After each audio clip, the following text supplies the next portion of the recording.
ഇടത് നേതാക്കൾക്കെതിരെ രൂക്ഷ വിമർശനവുമായി വെള്ളാപ്പള്ളി നടേശൻ.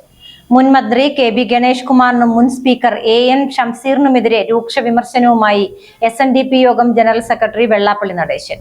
കെ.ബി. ഗണേഷ് കുമാർ ഒരു പരനാറിയാണ്. ജീവിതത്തിൽ യാതൊരുവിധ വ്യക്തിശുദ്ധിയുമില്ലാത്ത ആളാണ്. സാമ്പത്തിക കാര്യങ്ങളിലും സ്ത്രീ വിഷയങ്ങളിലും ഒട്ടും കൊള്ളരുതാത്തവനാണ്. മുൻ മുഖ്യമന്ത്രി ഉമ്മൻചാണ്ടിയെ ചതിക്കുകയും ഒറ്റിക്കൊടുക്കുകയും ചെയ്തതിനാണ് ഗണേഷിന് ഇടതുപക്ഷം മന്ത്രിസ്ഥാനം നൽകിയെന്നും വെള്ളാപ്പള്ളി പറഞ്ഞു. SN ട്രസ്റ്റ് വാർഷിക പൊതുയോഗത്തിൽ സംസാരിക്കുമ്പോഴായിരുന്നു വെള്ളാപ്പള്ളിയുടെ രൂക്ഷ വിമർശനം. മുൻ സ്പീക്കർ എ.എൻ. ഷംസീർ യഥാർത്ഥത്തിൽ ഒരു കമ്മ്യൂണിസ്റ്റുകാരനല്ല, മുസ്ലിം ലീഗിന്റെ മനസ്സുള്ള ആളാണ്. പിണറായി വിജയനെ പോലുള്ള നേതാക്കൾ ഒരുപാട് ത്യാഗങ്ങൾ അനുഭവിച്ചാണ് ഇന്നത്തെ നിലയിലെത്തിയത്. എന്നാൽ ഷംസീർ ചുളുവിൽ നേതാവായ ആളാണ്.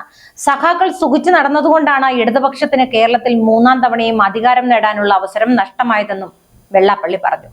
അധികാരമോഹികളായ കമ്മ്യൂണിസ്റ്റുകാരും ഭരണ സംവിധാനത്തിലെ പുഴുക്കുത്തുകളുമാണ് ഇടതുപക്ഷത്തെയും പിണറായി വിജയനെയും തോൽപ്പിച്ചത്.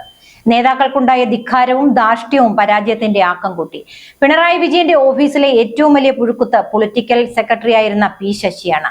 SNDPക്ക് എതിരായ കേസുകളിൽ ഇടപെട്ട് പി ശശി നിരന്തരം പാരകൾ വെക്കുകയായിരുന്നു. മുൻപ് നയനാരുടെ കൂടെ ഉണ്ടായിരുന്ന കാലത്തും ശശി പല വൃത്തികേടുകളും ചെയ്തിട്ടുണ്ടെന്നും വെള്ളാപ്പള്ളി ആരോപിച്ചു.